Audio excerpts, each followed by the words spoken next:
بسم اللہ الرحمن الرحیم اللہم صلی علی محمد وعلی السلام گرامی۔ ہمارے سلسلہ باب الحج میں سے باب الحج کا جو درس نمبر 2 ہے،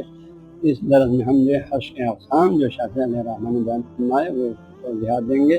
ساتھ ہی ہم موجبات حج واجب کرنے والی چیزوں کے بارے میں بھی تھوڑی سی توضیح جو فقہ میں دیا ہے ان عبارتوں کی تھوڑی توضیح آپ ان کو پیش کریں گے۔ حضرت سید محمد نورباغ فرماتے ہیں حج کے اقسام کے حوالے سے الحج حج کی دو قسمیں، الحج المرضی اور غیر المرضی، پسندیدہ حج اور غیر پسندیدہ حج۔ حج کی ایک قسم یہ ہے کہ اللہ کو پسند ہے، اللہ چاہتے ہیں یہ بندہ مومن اس حج کو کرے، ہاں جی، اور ایک حج وہ ہے جو اللہ کو پسند نہیں ہے، اللہ نے کہا تم پر حج کرنا حرام ہے، تمہارے مکروہ تم نہ ہیں تو بہتر ہے تم آنا جائز نہیں۔ تو فرماتے ہیں الحج کے الحج المرضی، پسندیدہ حج کے اللہ نون دو، واجب ایک قسم واجب ہے، دوسرا وہ مستحب اور دوسری قسم مستحب، یعنی کچھ لوگوں پر حج کرنا واجب ہے تو اب اس کی تشریح ہے واجب کس پر ہے، دوسرے قسم مستحب ہے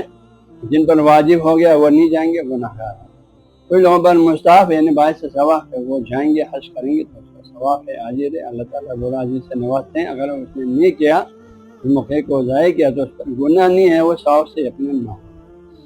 وہ غیر المرضی اللہ تعالیٰ کو ناپسندیدہ حج جو ہے وہ اللہ نون دو قسمیں حرام و مکروہ، ایک قسم حرام ہے دوسرے قسم مکروہ ہے، ہاں جی، حرام یعنی وہ بندہ پھر حج کو جا ہی نہیں سکتا، یہ وہ اس کا حج ہے، نہ کرنا اس کے لیے حرام ہوتا ہے، کیونکہ کرنا اس کے لیے گناہ، حج کو جانا اس کا حرام ہے۔ مکروہ یعنی وہ لوگ جن کے لیے ان کا حج نہ کرنا بہتر ہے، نہ جائیں تو بہتر ہے جانے سے۔ اب یہ ابھی آگے تفصیلات ہیں کن پر واجب ہے، کن پر مستحب ہے اور کن پر مکروہ حرام ہے، کن پر مکروہ، ان چاروں کی توضیح۔ اما حج جن پر واجب ہو جاتی ہے وہ بیان کریں، اما بالا موجبات حج واجب کرنے والی چیزیں، یعنی کس شخص میں کون سی شرائط پائی جائیں تو اس پر اب حج کرنا واجب ہو جاتا ہے، کیونکہ قرآن حج میں ایک لفظ ہے من استطاع الیہ سبیلا، یعنی جو تک قوت ہے وہی استطاعت، اور اس کی تشریح میں شاطر جو ہے کیا فرماتے ہیں، فرماتے ہیں اما موجبات دوبارہ حج واجب کرنے والی چیزوں میں سے پہلی چیز البلوغ بالغ، نابالغ بچوں پر وہ مال و دولت ہے پھر بھی اس پر حج واجب نہیں، والعقل و عاقل ہونا چاہیے، مجنون پاگل لوگوں پر حج واجب ہے، مال دولت، والاسلام یہ حج مسلمانوں پر واجب ہے، کافروں پر واجب نہیں، اسلام ایک بنیادی بات ہے، ہاں جی، آیا فروعات نماز روزہ حج وغیرہ کافروں پر بھی واجب ہے یا نہ، کافروں پر یہ واجب نہیں ہے، یہ صرف مسلمانوں پر واجب ہے، تو اس میں اختلاف ہے، لیکن شافعی علیہ رحمہ کے نزدیک فرماتے ہیں یہ صرف مسلمانوں پر واجب ہے، اس لیے آپ نے فرمایا حج واجب کرنے والی چیزوں میں ایک اسلام ہے، اور وہ بالغ اور عاقل شخص اگر مسلمان ہے تو پھر اس پر پھر حج واجب ہوگا، یہ شرط پورا ہوگا۔ چوتھی شرط وال ہو رہی ہے تو آزاد ہونا، یہ مقابل غلام کے ہیں، زر خرید غلام، زر خرید غلام خود مال ہو، مال پر تو ہاں جی اس پر حج واجب نہیں ہوتا، ظلم مال پر صاحب مال پر واجب ہوتا، لہٰذا غلام کے مقابلے میں وہ آزاد ہو، کسی کا غلام نہیں ہے، اور تو مالدار ہے خود غلام، آزاد آدمی غلام نہیں، یہ چار شرائط عمومی شرائط ہے۔ اس کے علاوہ حج کے بارے میں فرماتے ہیں وہ امن الدرب، راستہ پرامن ہو، بعض کو جاتے ہوئے راستے میں جان سے مارنے کا خطرہ ہے تو اس کو ابھی جانا واجب نہیں ہو جاتا، راستے میں امن نہیں، والوقت المعین ہو، اور حج کا معین وقت پہنچے، یہ بھی شرط ہے، کہ آپ حج سال بھر میں جب چاہے نہیں کر سکتے، عمرہ تو کر سکتے، عمرہ مقصودہ، حج تو سال میں جو ہے مخصوص دنوں میں کر سکتے ہیں، حج کے مہینے جو ہے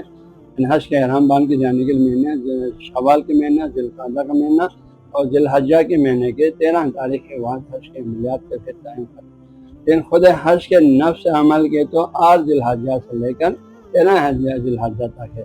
یہ جو 8 9 10 11 12 13 یہ 5 دن ہے، ہاں جی، ان 5 دن میں حج کے مخصوص عمل ہے، یہ ایام آپ کو ملے حج کے ملنے کے امکان ہے تو پھر آپ پر حج واجب ہے، اگر یہ ایام ابھی نہیں آیا ہے تو ابھی سے آپ پر حج واجب نہیں، یہ ایام میں ان ایام میں آپ وہاں پہنچیں تو پھر آپ کا حج کا فرض واجب ہے، لہٰذا حج کے معین وقت بھی آپ کو ملے۔ اس کے علاوہ فرماتے ہیں یہ 4 پر 5 6 ہو گیا، ول استطاعت کو پھر استطاعت شرط ہے،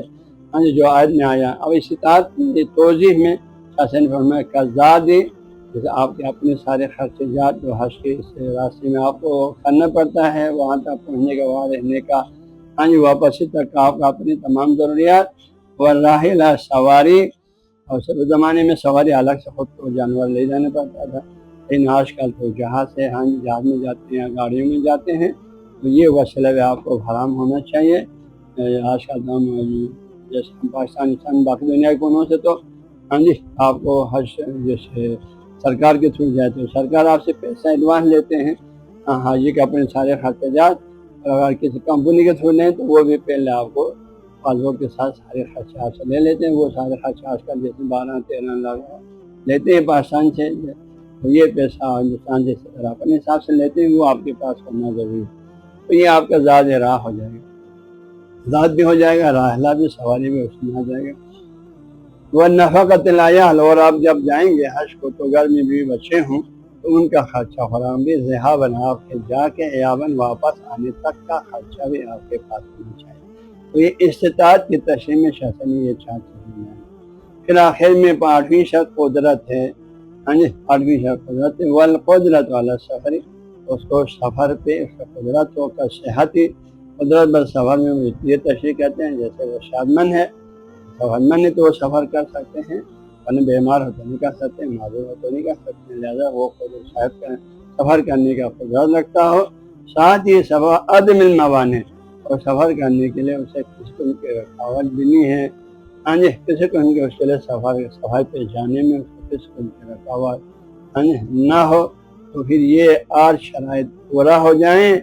تو شاہ سے فرماتے ہیں فاہو پاس حج واجب ہے، علامن ہر وہ شخص پر حاصل اللہ جس کو حاصل ہو جائے، حاضر اشیاء یہ 8 شرائط جس کو حاصل ہو تو اس پر حج کرنا واجب ہے، یہ آدمی حج کو نہیں جائیں گے تو یہ گناہ گار ہے۔ مستحب کس کے لیے؟ وہ مستحب بنے، حج کرنا مستحب ہے، باعث ثواب ہے، اس شخص کے لیے، لیمن وہ شخص کے لیے کان فی سفر ہی، وہ مثلا سعودی عرب کی طرف سفر کیا تو اس کو اپنے اس سفر میں قرب نیلال کعبہ، کعبہ کے قرب جواب میں پہنچ گیا، جیسے جدہ وغیرہ میں، طائف وغیرہ میں، مثلا مدینہ میں یہ قرب کعبہ ہے، ہاں جی یا اس سے بھی قریب شہروں میں پہنچ گیا تو کیا ہے وہ اپنے سفر میں قرب نیلال کعبہ، کعبہ کے قریب پہنچ گیا، حج کا موسم بھی آیا ہوا ہے اور وہ آرام سے کر سکتے ہیں حج، ہاں جی یا جو ہے اس کے قریب پہنچا، اور وصل الیہ یا خود کعبہ پہ پہنچ گیا، ہاں جی کعبہ پہ پہنچ گیا، مکے میں پہنچ گیا، اور یہ شخص تو یہ تو اس کو حج آسان حج کے موسم میں کر بھی سکتے ہیں، لیکن اس پر واجب اس لیے نہیں ہے کہ وہ من الفقراء اور یہ بندہ فقراء میں سے ہے، اللہ والے ہیں، اللہ کے نماز روزے کا پابند شخص، ہم فقراء ہاں جی پابند شخص بھی ہے، پابند شخص بھی ہے، اور یہ فقیر ہے، مالدار نہیں ہے، اندر سے تو اتنی مال و دولت نہیں کہ حج واجب ہو جائے، حج واجب ہونے کے مال اس کے پاس نہیں ہے، لیکن وہاں پہنچ گیا حج کرنے کے لیے آسانی سے وہ کر سکتے ہیں، اور خود اب کیا ہے فرائض الہی پر پابندی سے عمل کرنے والے، معلومات سے بچنے والے ہیں، تو ایسے شخص کے لیے مستحب ہے اور ثواب ہے۔ ولم یجب علیہ، اس بندے پر واجب نہیں ہے، کیوں؟ لیکن لعدم التمول، کیونکہ حج واجب ہونے کے شرائط میں سے مالدار ہونا ہے، استطاعت ہے، وہ اس کے پاس نہیں ہے، فقیر ہے، اس وجہ سے اس پر واجب نہیں ہے، یہ قریب پہنچا وہ کر سکتے ہیں، ایام حج بھی نزدیک آیا ہوا ہے، لہٰذا اس کے لیے مستحب ہے، ثواب ہے وہ کریں۔ اب یہ واجب اور مستحب ہو گیا، حرام کن لوگوں پر ہے؟ فرماتے ہیں وہ حرام ہونا، حج کرنا حرام ہے، اللہ تارک الصلاۃ والصوم، ان لوگوں پر جو تارک الصلاۃ بالکل نماز نہیں پڑھتا، ہاں جی بالکل نماز نہیں پڑھتا ہے، والصوم اور کوئی روزہ بھی نہیں رکھتا، یقینی بات ہے اسلام کی بنیادی ارکان میں سے، اور اگر یہ شخص نماز روزے کی فرضیت منکر ہے، منکر ہونے کی وجہ سے نہیں پڑھتے ہیں، پھر یہ تو پھر مرتد ہو گیا، تو اسلام سے بھی خواہش ہوتا ہے، لیکن منکر تو نہیں ہے لیکن پڑھتے نہیں ہیں تو ہاں فرضیت کے قائل ہے تو یہ فاسق ہو گیا، تو ایسے شخص کو شاہ فرماتے ہیں اسی تارک الصلاۃ رہتے ہوئے ایسے اس کے لیے حج کرنا حرام ہے، مگر اس کے علاوہ ان لوگوں پر بھی حرام ہے، من الذین لا یریدون، جو حج کو تو جاتے ہیں لیکن ان کا وہ نہیں، ان کا کوئی ارادہ نہیں، اگر ارادہ ہے تو الا شہرت بین الناس، اگر سے لوگوں کے درمیان شہرت کے لیے، حاجی صاحب کہنے کے لیے، ریاکاری کے لیے، یا کوئی اور دنیاوی مقاصد حاصل کرنے کے لیے جائیں تو یہ ان لوگوں پر بھی حرام ہے۔ ہاں یہ لوگ کر سکتے ہیں اس شرط میں کہ اب یہ سچی توبہ کریں، تارک الصلاۃ تارک صوم توبہ کریں، سچی توبہ کریں